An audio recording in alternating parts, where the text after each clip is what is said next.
Assalamualaikum warahmatullahi wabarakatuh. Innal hamdalillahi nahmaduhu wa nasta'inuhu wa nastaghfiruh wa na'udzu billahi min shururi anfusina wa sayyiati a'malina may yahdihillahu fala mudilla lahu wa may yudlil fala hadiya lahu wa asyhadu an la ilaha illallah wahdahu la syarika lahu wa asyhadu anna Muhammadan abduhu wa rasuluhu sallallahu alaihi wasallam tasliman katsiran wa ba'd. Jamaah salat subuh yang saya muliakan, semoga Allah membalas antum semuanya dengan kebaikannya. Karena berat Pak jalan di waktu subuh dalam keadaan hujan, Masya Allah. Ya. Dan saya beberapa masjid saya lewatin tadi Pak, sepi. Di sini alhamdulillah. Ya. Kita bersyukur Pak diberikan oleh Allah kemampuan berjalan menuju masjid dalam keadaan hujan. Jadi kalau jauh-jauh aja nyampe, masa yang dekat nggak nyampe gitu ya. Ayo kita semangat Pak. Buat apa? Kita semangat buat kita. Di akhirat tidak ada yang bisa menolong kita kecuali Allah melihat hamba-hambanya yang punya amal soleh, tidak. Itulah yang membuat kita ringan hisabnya. Bapak dan Ibu sekalian, kita lanjutkan pembahasan kitab Al-Bidayatu fi Ilmi Al-Aqidah, buah karya Syekh Wahid bin Abdul Salam Bari hafizahullah ta'ala, dan sudah masuk ke dalam poin yang ke-8, ad-dhabitu tsamin, kaidah yang ke-8, karamatul awliya tsabitah, ya, bisyartain. Karamah para wali diakui, artinya para wali memiliki karamah, tapi dengan 2 syarat. Gitu. Yang pertama kata beliau, alla yadda'iyan nubuwah. Ya, wali tersebut tidak mengaku sebagai nabi. Kalau ada seorang wali misalnya, ya, wali Allah, dia mengaku sebagai nabi, maka dia pendusta. Karena Nabi mengatakan la nabiyya ba'di, tidak ada nabi setelah aku. Jadi enggak boleh ada orang yang soleh kemudian masyarakat menyebutnya wali, lalu dia mengatakan saya dapat wahyu, saya bermimpi dengan Nabi SAW, lalu Nabi memberikan saya wahyu. Dusta. Setelah Nabi SAW diwafatkan, tidak ada wahyu lagi yang turun. Bisa dipahami? Ini keyakinan kita beriman kepada para rasul mengharuskan kita beriman kepada para wali, namun dengan syarat alla yadda'iyan nubuwah. Sang wali tidak mengaku sebagai nabi. Kalau dia mengaku sebagai nabi atau dia memiliki mukjizatnya para nabi, maka dia pendusta. Yang kedua, an yakuna zahiruhu shalah wa taqwa. Sang wali tersebut secara lahiriah itu kita bisa melihat dia saleh dan takwa. Apa makna saleh itu Pak?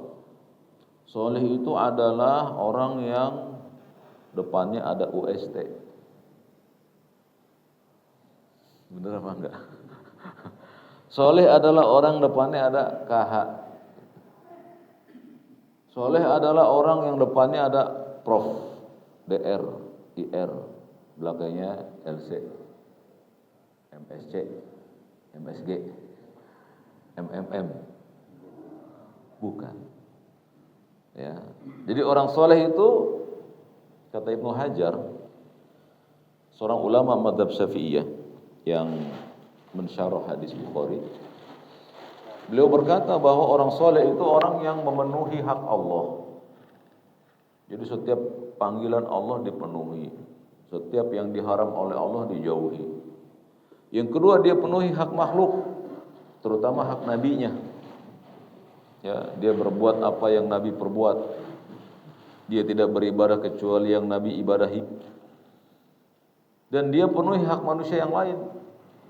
Keluarganya dipenuhi, tetangganya dipenuhi. Itulah soleh. Jadi kalian soleh tidak? Kenapa malu? Kan nggak apa-apa. Nggak sombong, nggak apa. Soleh itu nggak sombong. Kalau kalian penuhi hak Allah, dipanggil oleh Allah, labbaik ya Allah.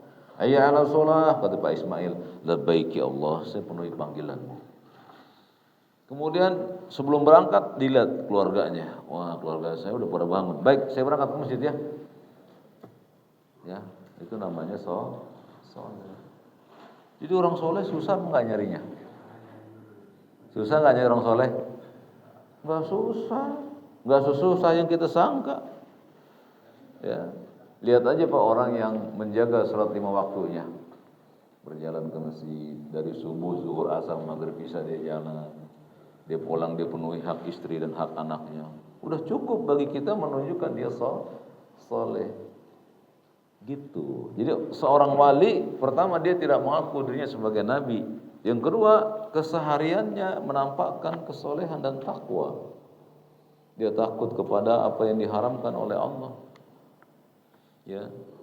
Berkata Ali bin Abi Thalib radhiyallahu anhu, "At-taqwa."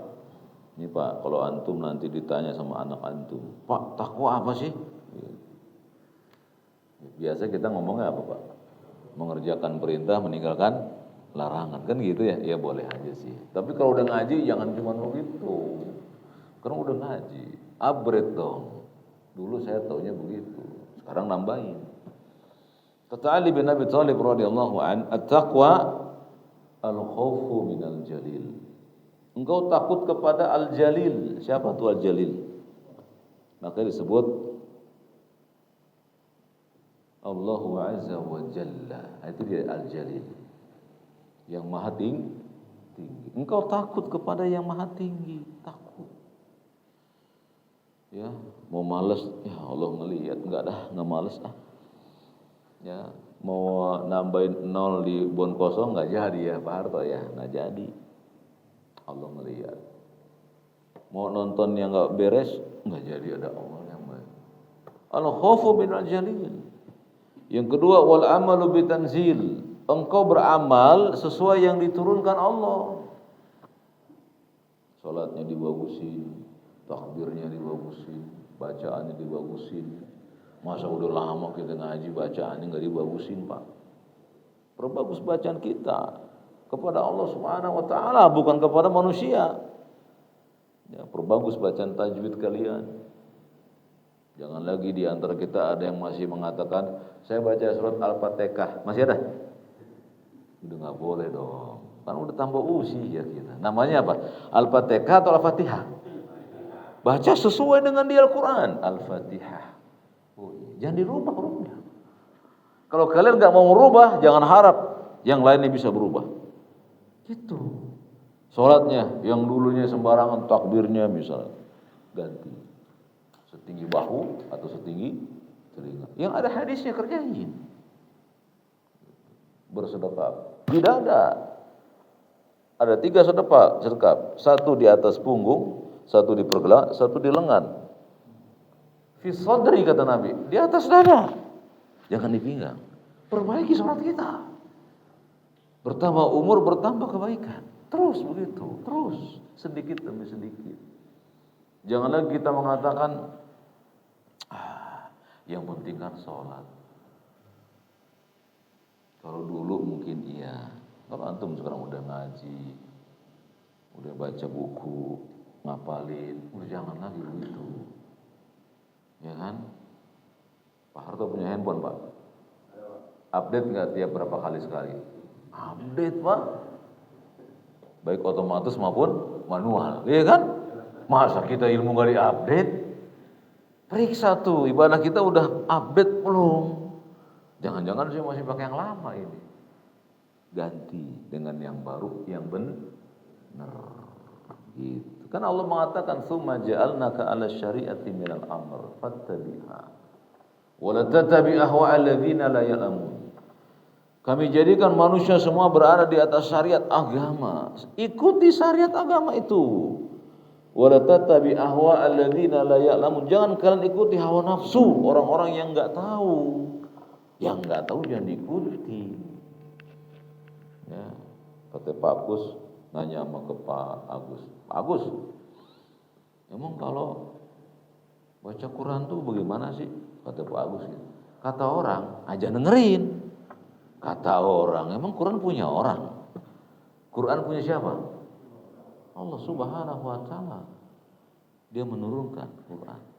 Kata Allah dan kata Rasulnya, kalau ini dibacanya pendek, ini dibacanya panjang. Itu Pak mesti update kita terus. Nambah umur bukan nambah lemah, nambah semangat. Pengen belajar terus. Karomah adalah kebiasaan yang muncul pada diri seseorang. Dan itu luar biasa. Dan para ulama mengatakan karomah tidak bisa diulang-ulang. Munculnya spontan. Nggak bisa diulang, Pak. Dan nggak bisa dipamer-pamerin. Besok lagi nggak bisa, bukan karomah namanya. Namanya sihir. Kalau karomah nggak bisa diulang-ulang, nggak bisa. Sekali saja sudah. Umar bin Khattab pernah teriak, maju, suaranya terdengar sampai Syam. Lagi perang para sahabat, dengar suara Umar memimpin, maju gitu. Karomah. Tapi besoknya nggak bisa lagi. Sekali aja udah. Namanya karomah itu. Makanya kalau karomah sekarang ada orang yang berkaromah bisa diulang-ulang, ya nggak masuk sesuai dengan syariat, nggak bisa. Ya, karomah adalah keluar biasaan yang Allah berikan kepada orang yang saleh. Kemudian Pak, bagaimana Islam memandang karomah yang dimiliki oleh wali-wali Allah? Siapa wali-wali Allah? Ya, siapa wali-wali Allah? Allah berfirman dalam surat Yunus ayat 62. Ini dia Pak, jawaban Allah terhadap siapa itu wali-wali Allah. Allah mengatakan, ala inna awliya Allah. Ingatlah, sesungguhnya wali-wali Allah itu adalah la khaufun alaihim walahum yahzanun. Siapa saja yang tidak pernah khawatir dengan kehidupannya, ya, walahum yahzanun, dan mereka enggak pernah bersedih hati dengan segala kekurangan kehidupannya. Siapa itu? Alladzina amanu, mereka yang beriman, wa kanu yattaqun, dan mereka bertakwa. Jadi syaratnya cuma dua Pak, wali Allah itu beriman kepada Allah, tidak menyekutukan Allah dengan sesuatu apapun, ya, enggak berbuat syirik dengan benda-benda tertentu. Saya pakai jam nih Pak, ya, kalau saya pakai jam saya makin ganteng, betul apa enggak? Kalau saya buka jadi jelek. Ini namanya Tuhan selain Allah, berbuat syirik dia.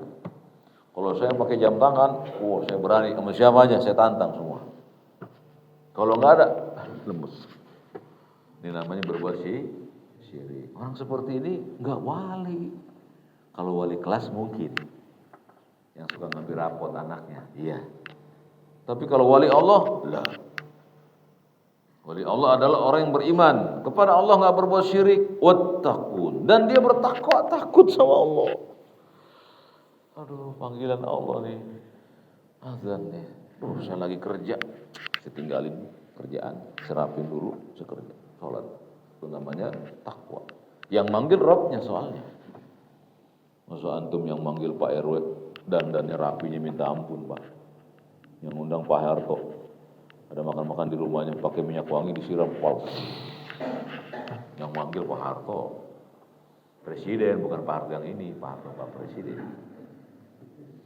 Yang manggil Allah, tantaran aja dah. Bagaimana kita bisa bertakwa pada Allah?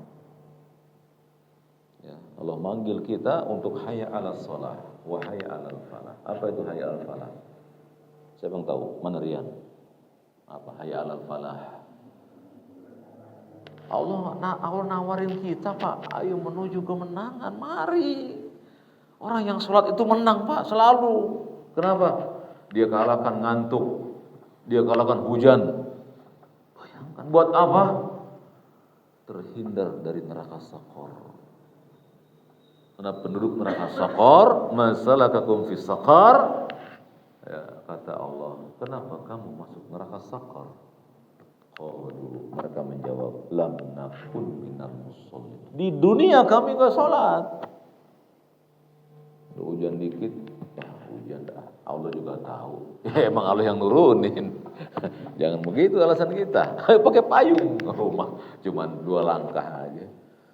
Saya pas masuk sampai sini, para orang pada pakai payung ke Al-Bidayah. Kata saya, alhamdulillah ya Allah, saudara-saudara saya keluar dari rumahnya pakai payung ke masjid. Ini masjid nanti jadi saksi, jalan-jalan jadi saksi. Jamaah Al-Bidayah hujan-hujan jalan menuju rumah Allah. Buat ngapain, Pak? Buat minta surga. Kalianlah wali-wali Allah. Beriman. Kalian tahu yang kalian sembah hanya Allah. Enggak pakai apapun kecuali jam tangan supaya tahu dimasuk waktu subuh atau belum. Bertakwa, takut akan azabnya. Jadi wali-wali Allah banyak di sini. Mereka beriman, bertakwa. Jadi enggak ada kekhususan, Pak, wali-wali Allah itu tidak ada. Orang tua kita kalau dia melaksanakan perintah Allah, menjauhi larangan Allah, dia takut sama Allah, wali Allah. Jadi enggak usah nyari wali jauh-jauh. Wisata religi. Ya, ke wali titik-titik. Kan ada kan? Orang tua antum wali. Datangi dia, Bu, berdoalah pada Allah agar Allah berikan berkah buat ibu dan buat saya. Dia wali. Anak kita yang baca Qurannya bagus, sholatnya dijaga, nak berdoalah pada Allah. Kenapa, Pak? Engkau kan wali Allah. Loh, kata siapa? Engkau jaga hak Allah? Iya. Engkau jaga hak Bapak? Iya. Engkau wali Allah. Sampaikan begitu. Dari kecil anak kita kasih tahu, kalian wali Allah selama kalian beriman dan bertakwa. Jadi enggak tergiur, Pak, dengan penawaran-penawaran yang menghabiskan biaya.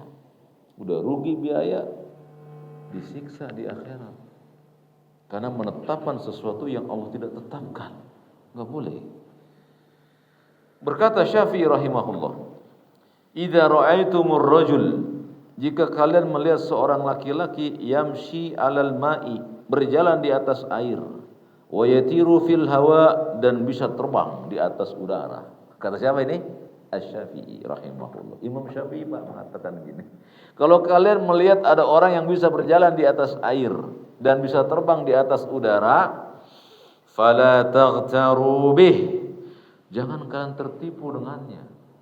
Hatta sampai ta'ridu amrahu 'alal kitabi wa sunnah, sampai kalian cocokin tuh keadaan dia dengan Quran dan sunnah.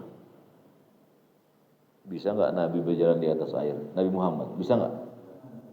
Bisa enggak Nabi terbang? Ada manusia selain Nabi bisa berjalan di atas air. Siapa mereka? Wong Nabi Allah Muhammad sallallahu alaihi wasallam yang paling dicintai oleh Allah dari seluruh ulul azmi, yang pertama kali mengetuk pintu surga, tidak mampu melakukannya. Kenapa demikian? Karena bukan itu ukur kesolehan. Betul, mungkin di sisi kita hebat sama sakti, tapi Nabi SAW berperang di perang Uhud. Apa yang terjadi, Pak? Gigi beliau patah. Beliau butuh baju perang. Jadi beliau enggak kebal senjata, enggak minta kepada Allah, ya Allah kebalkan badanku. Enggak, Pak. Beliau pakai baju perang, pakai panahan. Para sahabat bikin strategi berbaris. Buat apa itu? Ya, supaya terhindar dari panahnya musuh.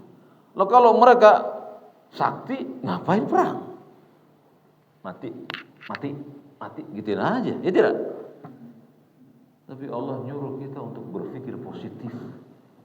Islam ini bukan agama mistik, bukan. Islam agama realistik. Agama yang logis, bisa diterima dengan akal, bisa. Nabi berperang, giginya patah, berdarah, iya. Para sahabat terpanah.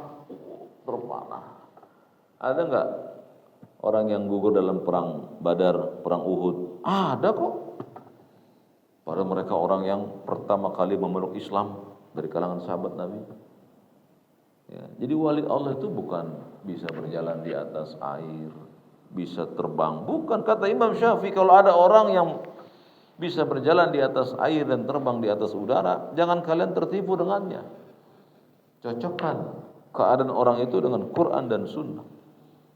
Ucapan ini ada pada kitab beliau namanya Tabaqat Asy-Syafi'iyah, dan buka. Ternyata Imam Syafi'i mengatakan itu ya. Tapi banyak mazhab Syafi'i yang terlalu berlebihan terhadap wali, ya. Kemudian ada lagi karomah kepada manusia yang bukan nabi. Kalau karomah kepada siapa Allah berikan? Kepada selain nabi dan rasul. Kalau kepada nabi dan rasul, keistimewaan namanya apa? Mukjizat. Jadi kalau mukjizat hanya kepada nabi dan rasul. Kepada selain nabi dan rasul namanya karomah. Bisa ya? Nah, setiap Zakaria masuk menemui Maryam, Allah berfirman dalam surat Ali Imran ayat 37. Kullama dakhala 'alaiha Zakaria al-mihrab. Setiap Nabi Zakaria masuk untuk menemui Maryam di mihrab. Nah, ini enggak ada mihrab ya, Pak. Jadi mihrab tuh cekungan gitu ya, menjorok ke depan.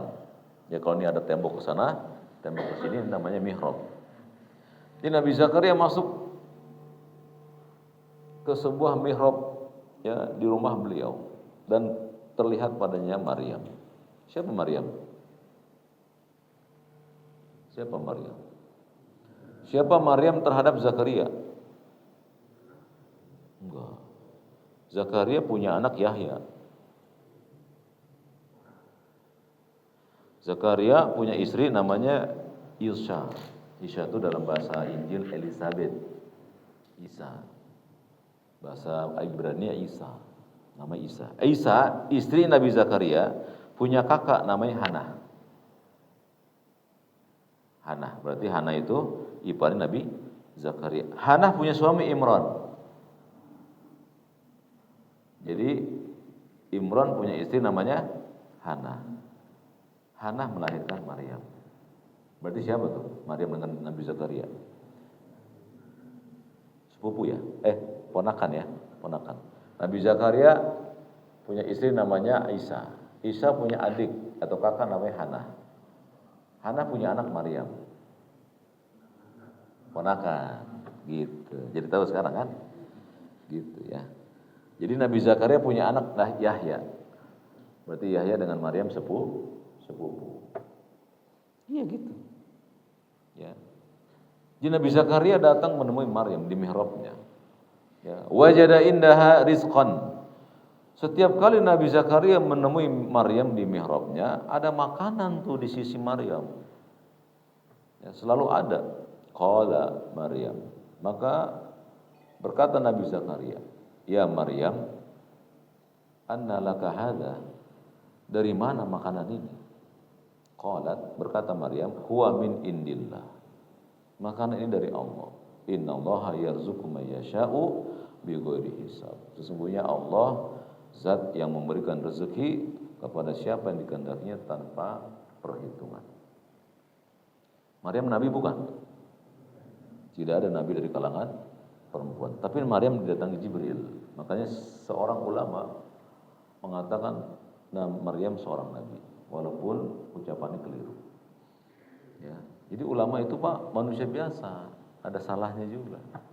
Jadi jangan ulama itu nggak ada salahnya, nggak boleh Pak. Yang nggak ada salahnya siapa? Yang maksum. Hanya Rasulullah Shallallahu Alaihi Wasallam. Para sahabat nggak maksum, imam yang 4 nggak maksum, para ulama nggak maksum. Al Imam Asy-Syafi'i mengatakan Maryam nabi. Kenapa? Karena didatangi oleh Jibril akan meniupkan ruh kepada Maryam. Tapi ucapan atau pendapat ulama kita tertolak. Kita muliakan, namun kita tolak pendapatnya. Itu adab yang benar terhadap ulama. Jangan yang salah diikutin terus, nggak boleh. Kata Imam Syafi'i Pak, batalnya seseorang yang sudah wudu kalau senggolan dengan lain jenis. Ini ucapan Syafi'i yang nggak boleh kita ambil. Kenapa demikian? Karena Rasul SAW mencium istrinya, kemudian datang ke masjid tanpa memperbarui wudu. Setiap ucapan imam yang bertentangan dengan hadis kalah ucapan imam. Itu yang mesti kita bina di dada kita. Bukan membela terus tapi nggak tahu.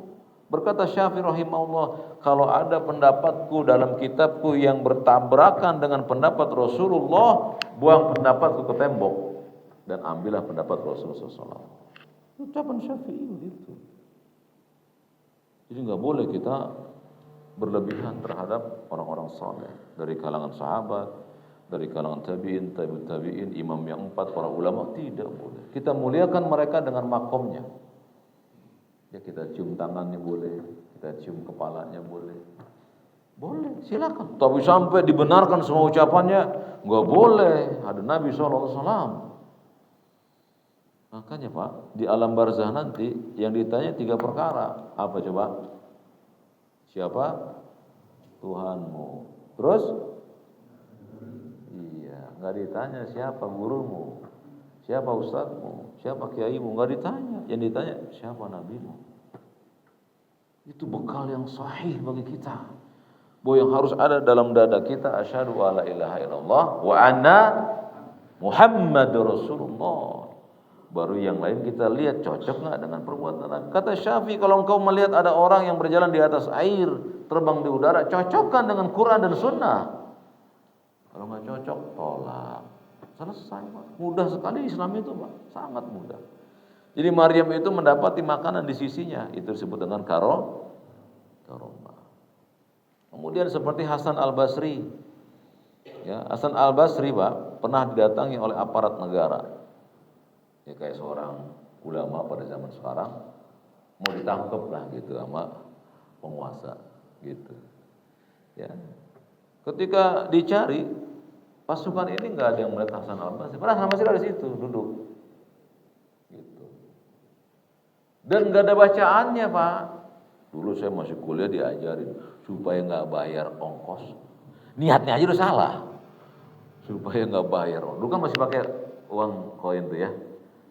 Kalau nggak salah ongkos bis cepet dah waktu itu. Waktu saya masih kuliah. Suruh baca ini. Apa itu? Surat Yasin apa surat? Saya lupa. Allah tutupi depannya. Kayak gitu-gitulah. Saya bingung ya. Ini emang bacanya apa? Supaya nggak ketahuan sama kondektur. Lah kita duduk, kita bayar, ngapain takut? Kata saya gitu. Dulu saya belum tahu Pak, belum tahu. Jadi nggak ada bacaan, Hasan Basri nggak begitu. Allah berikan langsung. Blok kenapa? Wali Allah, beriman dan bertakwa. Jadi jangan antum ngapalin sesuatu amalan. Summum bukmun umyum lahum la yarjiun. Kan dulu gitu kalau ada anjing. Lihat Quran dipakai buat begituan. Apa kita nggak malu kepada Allah? Buat apa Quran diturunkan? Hudal linnas, petunjuk bagi manusia, bukan supaya nggak digigit anjing. Itu perkaranya sangat ringan. Ya. Jadi karomah para wali itu ada. Baik, kita masuk ke ad-dobit yang baru. Ad-dobit itu tasi. Ngomong-ngomong Pak Nur Halim kemana? Bogor. Oh. Nah, ada yang ngomong gini nggak? Ntar panggil saya ya. Jangan biasain gitu. Kata Imam Qurtubi, kalau kalian minta doa kepada saudara kalian, mesti begini. Doakan kami dan berdoalah buatmu. Gitu. Misalnya kalau minta Pak Nur Halim nanti panggil saya ya, dan berdoalah engkau kepada Allah di sana agar umrohmu diterima. Gitu. Itu baru kata Imam Qurtubi terpuji. Kalau jangan minta doain saya ya, belum. Dan nggak boleh begitu Pak. Namanya minta.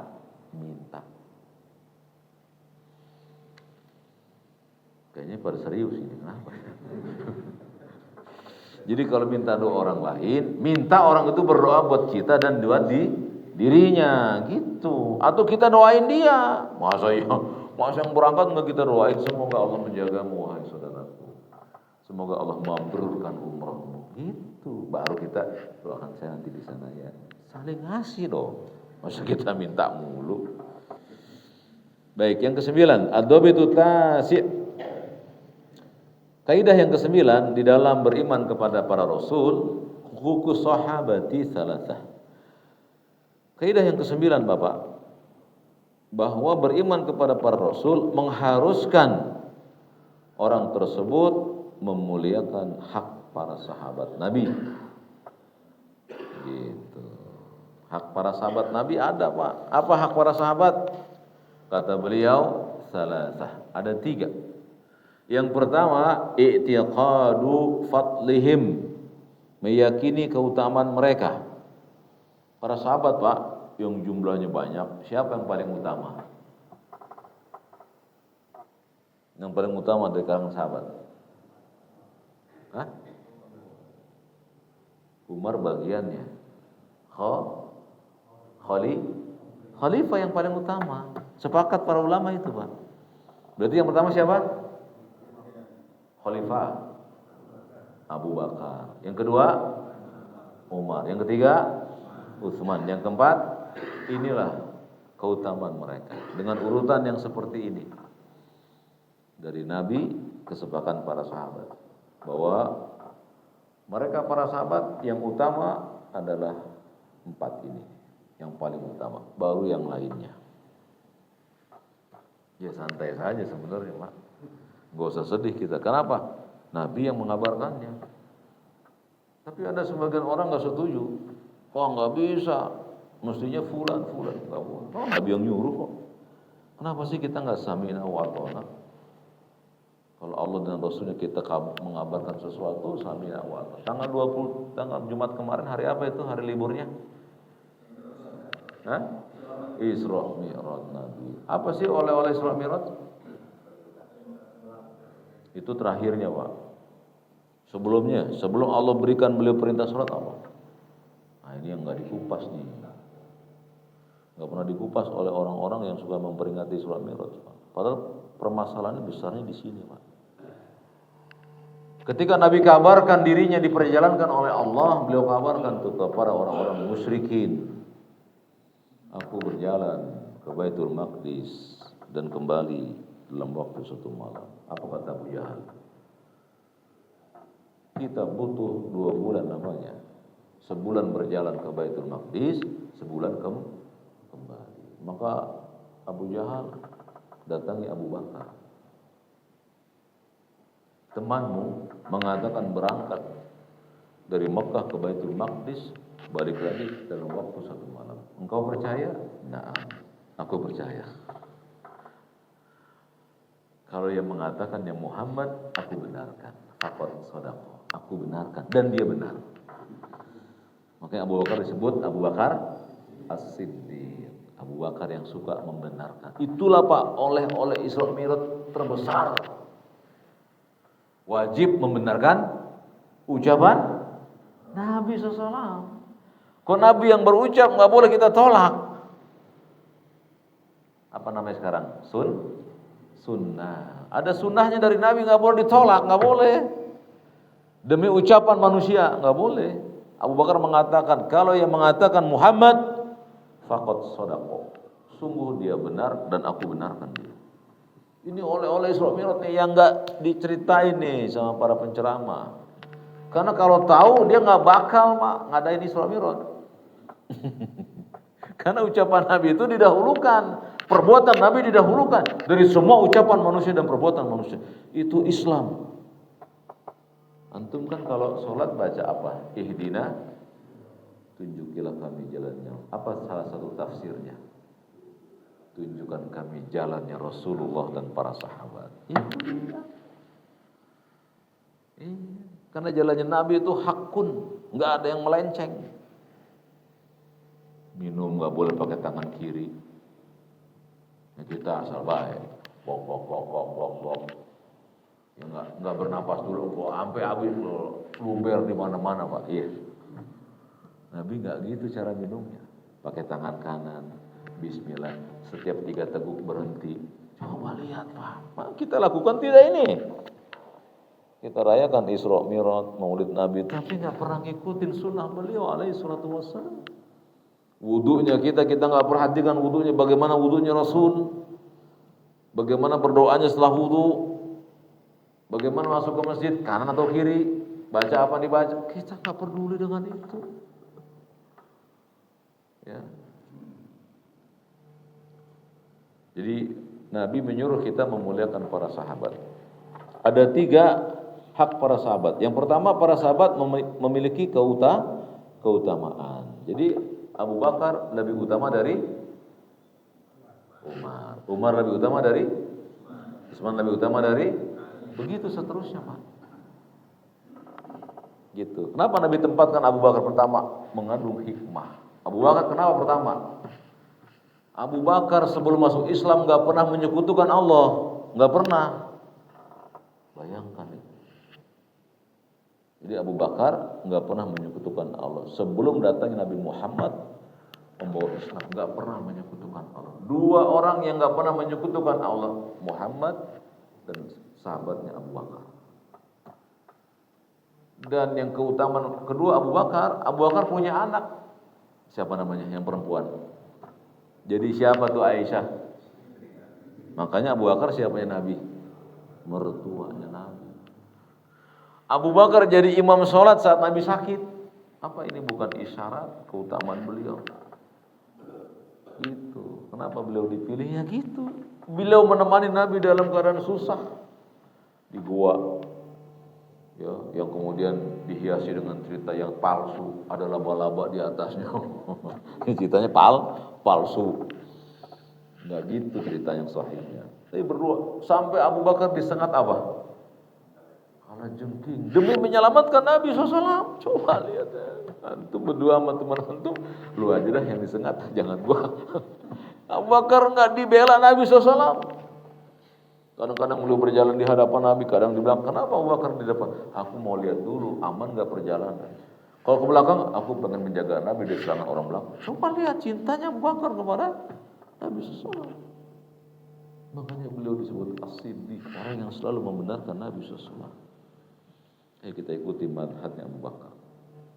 Ketika Nabi meninggal, Umar bin Khattab menghunus pedang. Siapa yang mengatakan Muhammad meninggal, aku tebas lehernya. Saking cintanya sama Nabi. Apa kata Abu Bakar? Mahlan ya Umar. Tenang wahai Umar.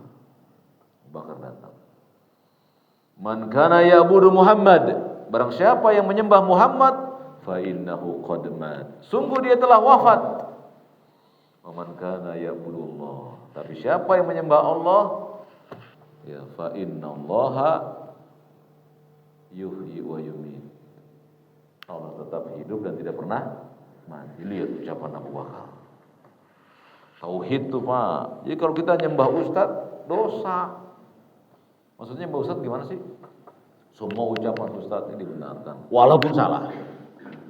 Disujudin, dirukuin. Pada ruku dan sujud milik siapa? Allah.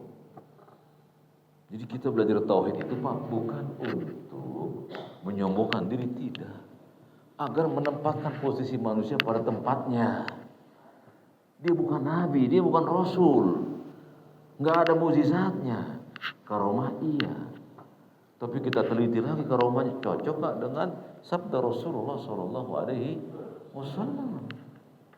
Para sahabat itu punya karomah, Pak, tapi enggak diperagakan, enggak dipamerkan, tidak. Itu membantu dakwah mereka. Bukan supaya disebut hebat, bukan. Kemudian yang kedua, mahabbatuhum wa mulatuhum, mencintai dan membela para sahabat. Ya, Allah Subhanahu wa taala Pak membela para sahabat dengan firman-Nya yang mulia. Surat At-Taubah ayat 100. Itu pembelaan Allah kepada para sahabat Nabi, Muhajirin dan Ansar. Wasabiqunal awwaluna minal muhajirin wal ansar walladzina tabauhum bi ihsanin radhiyallahu anhum wa radu'an. Orang-orang yang terdahulu dari kalangan muhajirin dan ansar yang masuk Islam, para sahabat Nabi. Siapa muhajirin itu? Sahabat yang hijrah ke kota Madinah. Siapa ansar?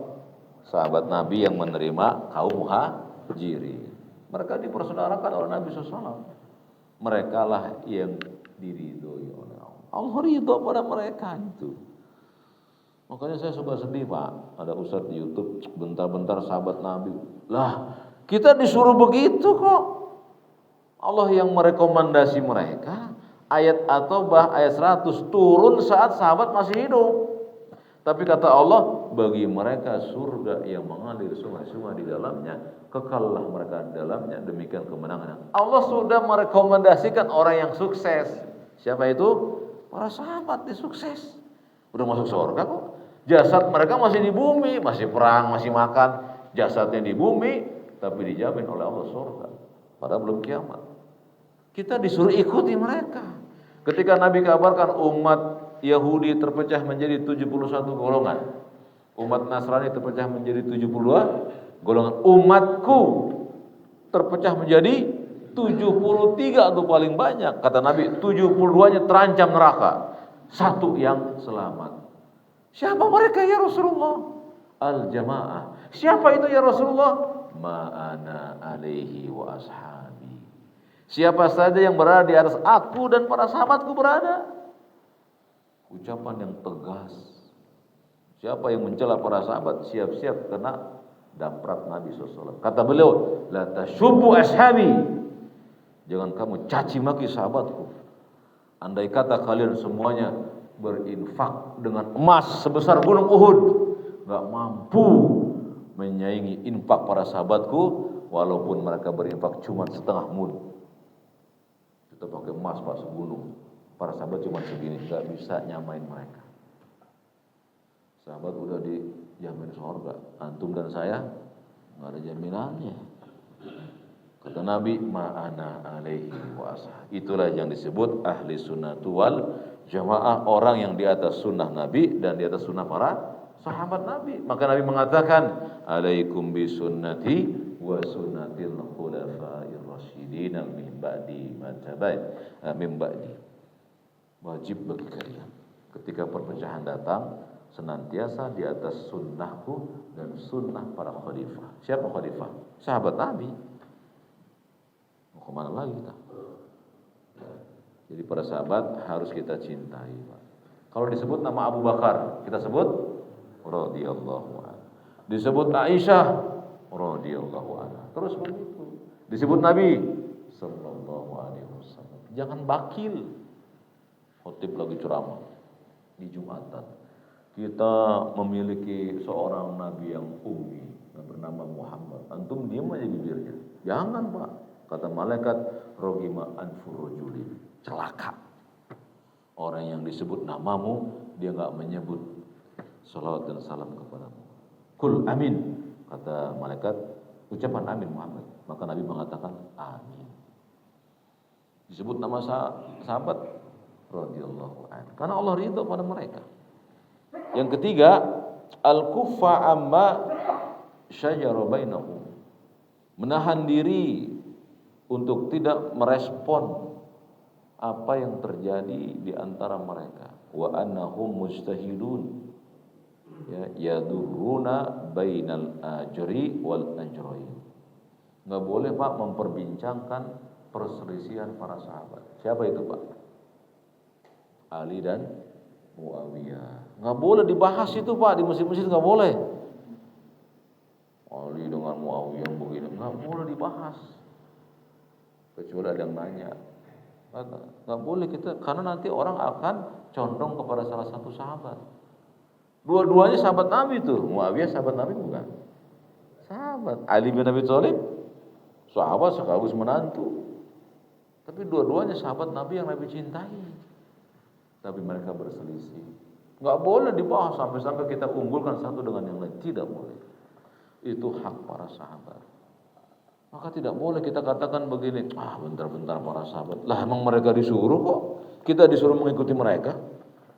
Nabi juga menyuruh, alaikum bisunnati wa sunnatil khulafa. Ya, kenapa kita alergi dengan hal itu?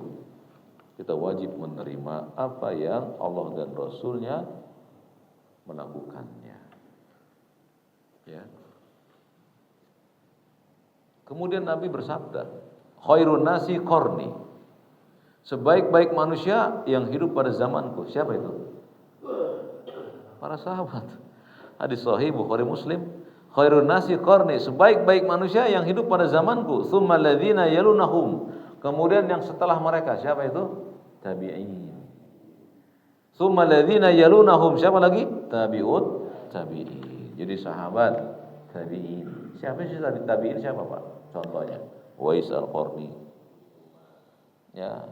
Jadi sahabat itu orang yang bertemu dengan Rasulullah walau sebentar dalam keadaan beriman. Walau sebentar. Tabi'in enggak bertemu dengan Nabi. Walau sebentar, enggak ketemu. Kalau sahabat bertemu dengan Nabi walau sebentar. Tabi'in enggak bertemu dengan sahabat. Tabi'in bertemu dengan tabi'in. Gitu ya. Jadi urutannya gitu. Nah, 3 generasi terbaik ini dijamin surga oleh Allah. Maka boleh mengikuti mereka. Ya, Nabi bersabda gitu, khairun nasi qarni, sebaik-baik manusia yang hidup pada generasiku, para sahabatku. Tsummal ladzina yalunahum, kemudian setelah mereka, tsummal ladzina yalunahum, kemudian setelah mereka. Ya. Habis tuh, Pak. Ya kan? Habis ya, beriman kepada Rasul. Habis kan? Baik, sebelum saya tutup, saya akan turunkan sebuah dalil hukum menghina Nabi Muhammad sallallahu alaihi wasallam. Surat At-Taubah ayat 65-66. Itu dalilnya. Larangan menghina Nabi sallallahu alaihi wasallam atau mengolok-olok Nabi, mengolok-olok Allah, mengolok-olok Islam, mengolok-olok kaum muslimin. Ya, Allah Subhanahu wa taala berfirman, "Wala in sa'altahum la yaqulunna innama kunna nakhudu wa nal'ab." Sesungguhnya jika kamu tanyakan kepada mereka, mereka pasti akan menjawab, yaitu seorang munafik, Pak, ada pada barisan Nabi SAW.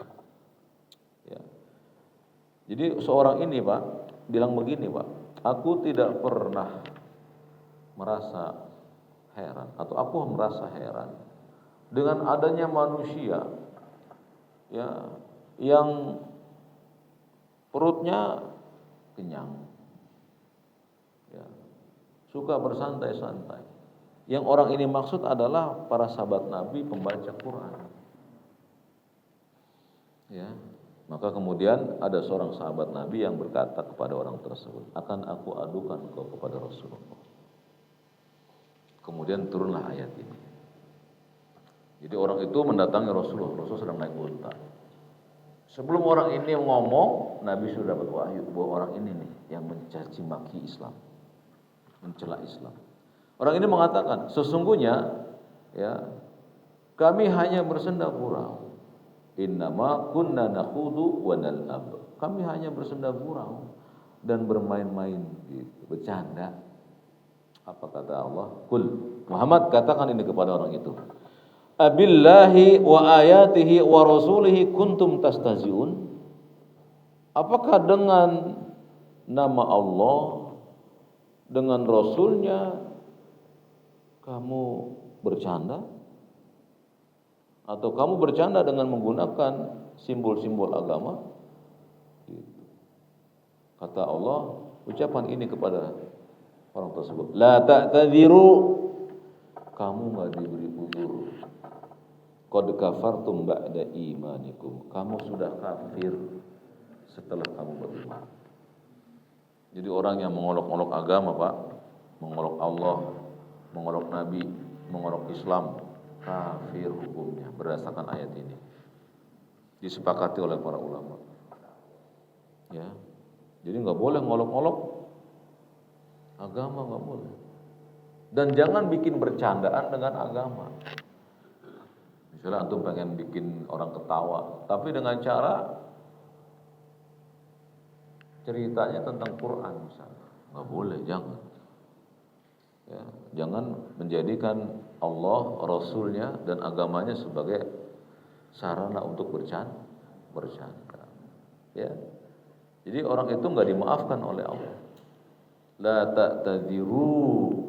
Ya, kamu enggak usah bikin-bikin alasan kata Allah. Enggak ada maaf bagimu. Qad kafartum ba'da imanikum. Kamu sungguh telah kafir setelah beriman. Ya. Berkata seorang ulama tafsir ketika menjelaskan ayat tadi, ya, fa innal istizaa billah wa ayatihi wa rasulihi kufrun.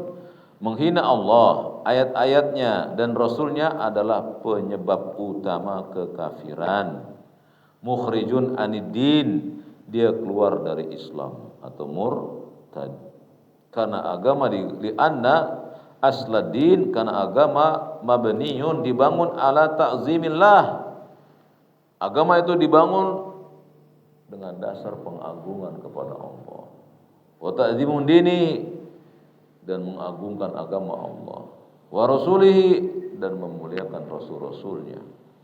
Ya, wal istiza'u bi syai'in min dalik munafiqin li hadzal asli, dan menghina salah satu di antaranya bertentangan dengan prinsip pokok. Ya, jangan suka ya mengolok-olok Islam, Pak. Jangan. Jadi kalau antum misalnya ya nolak sebuah syariat, Pak, bilangnya gini, itu kan zaman dulu, hati-hati itu, Pak. Omongan seperti itu. Itu zaman dulu, sekarang udah enggak ada lagi. Islam apa cuma zaman dulu? Apa enggak sampai hari kiamat? Aturan Allah dan Rasulnya sampai kapan, Pak? Apa dulu saja? Atau sampai akhirat? Sampai akhir-akhir, sampai akhir dunia ini. Wah, itu kan zaman dulu, sekarang enggak apa-apa. Nah, ini orang meremehkan atau mengolok-olok agama. Jadi jangan kita bercanda terkait din, jangan. Bercanda aja apa yang lainnya, silakan, tapi jangan kepada agama. Jadi tidak boleh kita berkata-kata tentang agama, baik Allah, agamanya, Rasulnya, dengan nada sinis. Di zaman dulu, sekarang udah nggak ada, nggak bisa, Pak. Saya sedih, Pak. Ya dulu ketika ada seorang kiai yang mengatakan siapa yang jenggotnya panjang makin bodoh, naudzubillah. Dia tidak tahu, Pak, yang menyuruh kita memelihara jenggot adalah orang yang paling dicintai oleh Allah. Siapa itu? Rasul SAW. Ya. Maka sebagian dai telah mengkafirkannya. Gak peduli dia dari ormas yang mana saja. Dia mencela Nabi yang mulia SAW. Jadi kita, Pak, gak boleh, Pak, membela orang yang salah, gak boleh. Kita datangi, kita minta dia untuk bertobat. Jangan dibela yang salah itu. Ya, siapa saja, Pak, keluarga kita kalau salah terhadap agama, luruskan. Karena berdampak kekafiran. Dan orang kafir tempatnya di mana? Innal ladzina kafaru min ahlil kitabi wal musyrikin finnari khalidina fi ulaika hum syarrul, mereka seburuk-buruk makhluk. Apa antum mau disebut oleh Allah seburuk-buruk makhluk? Ya. Saya ingat, bunyi ini saya ingat, dan tepat memang. Alhamdulillahirabbil alamin. Ya, alhamdulillahirabbil alamin. Dan memang sudah pas habis pembahasannya. Jadi pada pembahasan terakhir, jangan menghina Nabi, jangan menghina Allah, jangan menghina agama Islam. Kalau nggak sanggup, udah, ya Allah, aku belum sanggup mengamalkan. Jangan, apalagi misalnya masalah poligami, Pak, ya kan? Paling dibenci sama siapa poligami? Sama istri. Bilang, Bu, boleh ibu benci saya, boleh. Tapi jangan membenci poligami. Karena poligami itu syariat Allah. Ya. Tapi jelaskan kepada istri kita, poligami itu bukan wajib. Bukan sunnah juga. Boleh hukumnya. Syaratnya apa? Adil. Dan saya kayaknya nggak mungkin, Bu. Soalnya gaji pokok saya cuma buat ibu doang. Ya kan? Aku qouli hadza wa astaghfirullahaladzim li wa lakum. Ada yang mau disampaikan? Ada waktu. Pak Agus, silakan. Waalaikumsalam warahmatullahi wabarakatuh.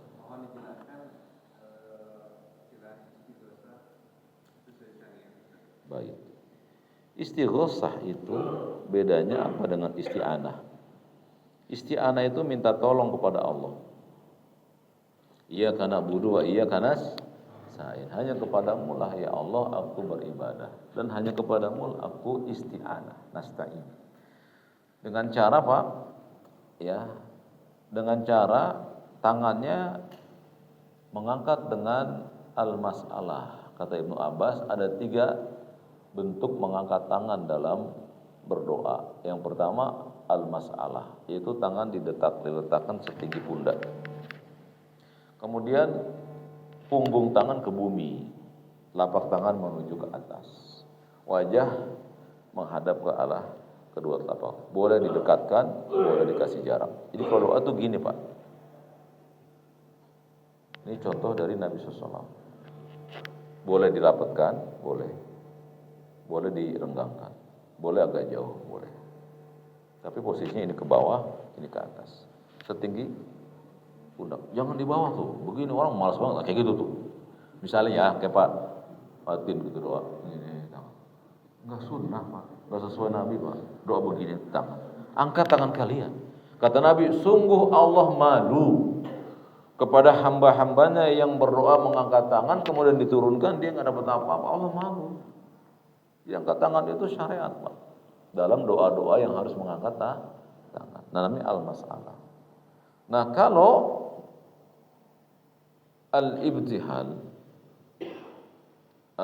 itu adalah mengangkat tangan dalam rangka istighosah.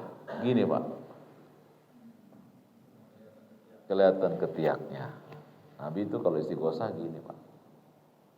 Biasanya dalam minta hujan, istighosah ini Pak. Dan dalam keadaan darurat, Indonesia darurat. Nah, istighosah. Kapan dilakukan? Ya kapan aja boleh. Dalam sholat, ya, disebut dengan kunut nazilah.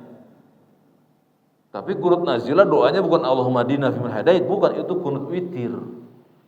Kita terbolak-balik. Kunut witir dipakai buat kunut subuh. Kunut nazilah Pak, kalau mau tuh istighosah angkat tangannya dan boleh dibalikan begini. Ini namanya menolak bala. Tapi doanya doa kunut nazilah. Ya Allah, hancurkan kaum musyrikin, hancurkan Yahudi dan bala tentaranya, menangkan kaum muslim. Itu isinya. Walaupun Allahumma dini fiman hadid, itu doa kunut witir. Jadi istighosah gini. Boleh duduk, boleh. Ya. Ada nggak namanya istighosah kubro? Ya nggak ada, istighosah pasti kubro. Karena kalau kecil namanya isti'anah. Minta tolong begini Pak. Ya Allah, aku pengen usahaku baik-baik aja. Isti'anah. Kalau istighosah, angkat tangan. Ya Allah, hartaku diambil. Selamatkan hartaku. Istighosah namanya itu Pak. Dan kalau dia sangat berat, balikin tangannya. Berikan dia bala. Oh, itu kalau orang udah begini bahaya Pak. Dan Nabi istighosah itu saat akan berperang. Ya Allah, dibalik tuh. Jadi boleh balik tangan, boleh, tapi dalam rangka kalau isti'anah nggak boleh balik tangan, nggak boleh. Doa biasa nggak boleh. Ya Rabbi, Rabbana atina fid dunya, nggak boleh Pak begini. Kalau istighosah ya, karena istighosah meminta sesuatu yang berat, besar. Jadi jangan disamakan semua doa. Nabi buat demikian. Dan jangan malas Pak ngangkat tangan. Kalau doa tangan di sini sambil ya Allah berikan aku sesuatu kalau engkau setuju, ya nggak apa-apa, ya kalau juga nggak boleh doa seperti ini. Ya, kita butuh pada Allah. Angkat tangan kita. Ya Allah. Ya, boleh nggak menghadap ke langit? Nggak boleh. Menghadap ke telapak tangan. Ya Allah. Gitu. Ya. Jadi istighosah adalah meminta sesuatu yang besar. Harus berjamaah? Enggak mesti. Sendirian bisa istighosah. Enggak mesti dikumpulkan tuh DKM masjid akan istighosah. Enggak perlu. Setiap orang bisa istighosah, bisa. Dalam sholatnya dia, baik sholat wajib maupun sholat sunnah, dimasukkan kunut nazilah. Dan itu terbaik Pak. Istighosah yang paling bagus pada saat sholat atau khutbah Jumat. Nabi sholat khutbah. Datang orang Badui. Ya Rasulullah, tuh Pak, yang menunjukkan boleh ngobrol antara khotib dengan jemaah, tapi pada perkara yang disyariatkan. Hujan enggak turun, paceklik datang, tanah-tanah pada kering, tumbuhan pada mati, hewan pada mati. Mintalah kepada Allah hujan. Nabi angkat tangan Pak, tinggi-tinggi sampai kelihatan ketiak beliau yang putih. Ini menunjukkan Pak, kalau Jumatan khotib pakainya jangan yang bagus-bagus, yang longgar-longgar pakainya biar kelihatan ketiaknya. Sunnah Nabi SAW. Tapi kan nggak mau diamalkan ini Pak. Ya, angkat tangan tinggi. Allahumma aghisna, Allahumma aghisna, Allahumma aghisna. Ya Allah, turunkan kami hujan, turunkan. Nggak lama hujan. Pak. Akhirnya turun hujan. Datang lagi Pak, Jumat-Jumat kapan-kapan datang lagi. Ya Rasulullah, hujan terlalu besar. Itu manusia Pak ya dikasih kering minta hujan, dikasih hujan minta kering. Tapi Nabi terima. Ya Allah, alihkan hujan ke tempat-tempat lain. Berhenti Pak. Hadis ini Pak dipakai oleh sebagian orang jahil. Tuh lihat tuh, bisa nolak hujan. Kan itu Nabi SAW. Nggak berlaku buat Pak Harto, nggak bisa. Tapi boleh nggak Pak Harto doa istikharah, doa istisqa? Boleh. Maka saya sedih juga Pak, ada seorang ustadz disuruh istisqa nggak mau. Saya takut nggak berhasil. Ya nggak apa-apa, kita mah nggak berhasil nggak masalah. Tapi istisqanya syariat. Antum tetap istisqa, nggak hujan ya nggak apa-apa. Karena perintah Nabi untuk beristisqa saat terjadinya paceklik. Nggak hujan, ya nggak apa-apa. Masa malu kita sama orang gara-gara istisqa nggak dikabulin? Ya kenapa? Kita manusia biasa. Nabi lain Pak di sisi Allah. Bisa dipahami Pak Gus? Barakallah. Yang lain? Nggak boleh nggak konsen.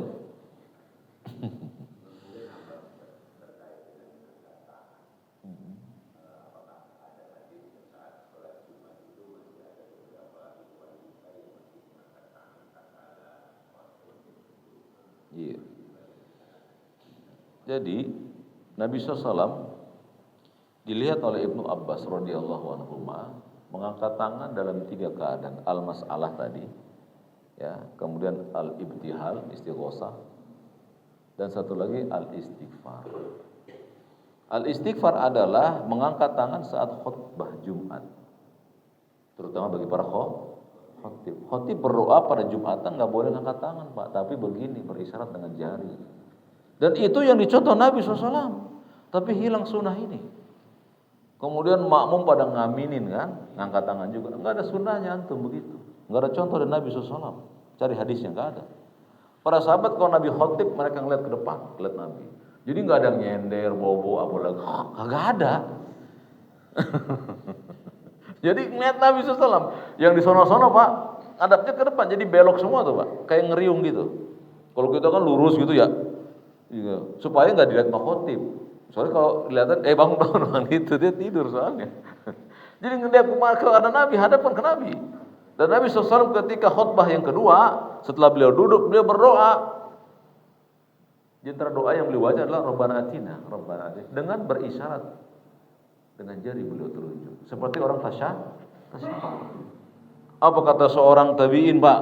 Ketika pada saat tabi'in itu hadir di majelisnya khalifah sedang berkhutbah. Tangannya diangkat berdoa. Apa kata tabi'in? Semoga Allah memburukkan kedua tanganmu. Sungguh aku melihat Nabi tidak begitu, kata seorang tabi'in. Sungguh aku melihat sahabat Nabi tidak begitu. Dan sahabat melihat Nabi tidak begitu, maksudnya begitu. Cukup dengan isyarat jari. Ia boleh tinggi, boleh tidak. Ada yang sepundak boleh.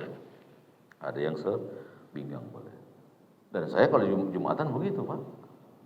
Atau kalau saya lagi khutbah ya Id, ya saya begitu berdoa, nggak angkat tangan. Sesuai dengan sabda Nabi SAW, perbuatan para sahabat. Katanya kita wa anna Muhammadan abduhu wa rasuluh. Aku cinta Nabi. Mari kita buktikan.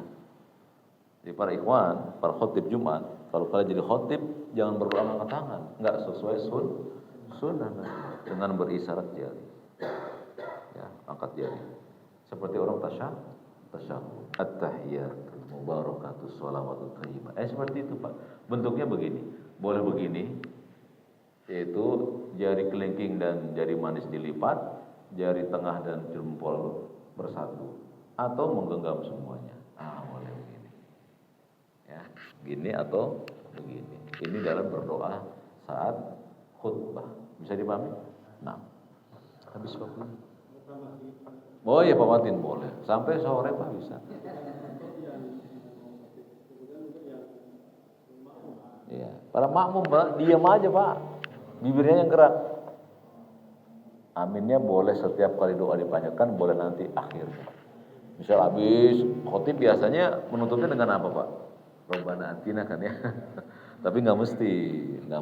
Robbana. Akhirnya Pak yang tidur, udah Robbana atina tuh mau habis ini khotibnya, gitu kan? Karena menjadikan Robbana atina di penghujung khotbah. Jadi jangan juga begitu. Cari doa yang lain supaya penghujungnya nggak Robbana atina. Ya, jadi itu diputar-putar supaya tidak menjadi keharusan.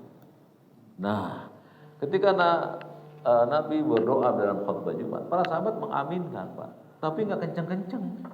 Wa amin, wam. Jadi rusuh Pak masjid itu Pak.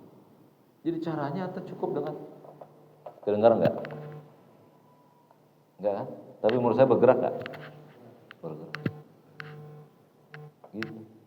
Boleh setiap kali doa, Rabbana atina fid dunya hasanah wa fil akhirati hasanah wa qina adzabannar. Boleh. Atau setelah selesai semua baru amin. Boleh. Jadi Jumatan itu benar-benar Pak di zaman Nabi itu ajaran beliau indah syahdu Jumatan itu. Enggak ada yang bobo, apalagi main drakor, enggak ada. Sekarang handphone dibawa ke masjid. Ya kan? Saya kalau khotbah itu Pak di kantor, aduh ya Allah, pasti saya ngomong para saudara-saudaraku, tinggalkan handphone kalian. Dan hanya boleh khotib yang menyelamatkan majelisnya. Boleh ditegur, Pak, jangan main handphone Pak, tutup handphone, tegur. Itu haknya khotib. Supaya majelis Jumatnya berkah. Jangan orang tidur didiemin, jangan. Apa dalilnya Pak? Nabi sedang berkhotbah, datang Sulaik Al-Bahtani, seorang sahabat Nabi, langsung duduk. Apa kata Nabi? Apa engkau sudah sholat? Belum. Sholatlah 2 rakaat, ringan. Sholat. Ngobrol itu Pak. Hanya boleh dalam perkara yang masyru' disyariatkan. Gitu. Makanya tahiyatul masjid Pak di hari Jumat seperti sebuah kewajiban. Jangan ditinggalin. Jangan langsung duduk aja nyelonong. Jangan. 2 rakaat ringan. Baca Fatihahnya saja. Rakaat pertama Fatihah, rakaat kedua Fatihah, ruku, sujud, selesai. Dengarkan khotib. Ini kan nggak langsung duduk bobo lagi. Gitu ya. Jadi begitu tadi ya, Pak Watin. Habis ya. Terima kasih ya yang bertanya, terima kasih yang hadir juga terima kasih. Dan selagi saya senang antum semuanya berjuang untuk menuju masjid dalam keadaan hujan turun. Alhamdulillah, semoga Allah balas jerih payah kalian dengan pahala yang berat timbangannya di sisi Allah, yang tidak ada pertolongan kecuali pertolongan dari Allah. Dan kita berdoa juga agar pertemuan kita setiap pertemuan menjadi pertemuan yang baik, pertemuan yang berkah, membuat kita lebih cinta kepada Allah, kepada Rasulnya, dan kepada agamanya. Amin ya rabbal alamin. Terima kasih semuanya. Kita tutup dengan kafaratul majelis. Subhanakallahumma wa bihamdika asyhadu an la ilaha illa anta astaghfiruka wa atubu ilaik. Wassalamualaikum warahmatullahi wabarakatuh.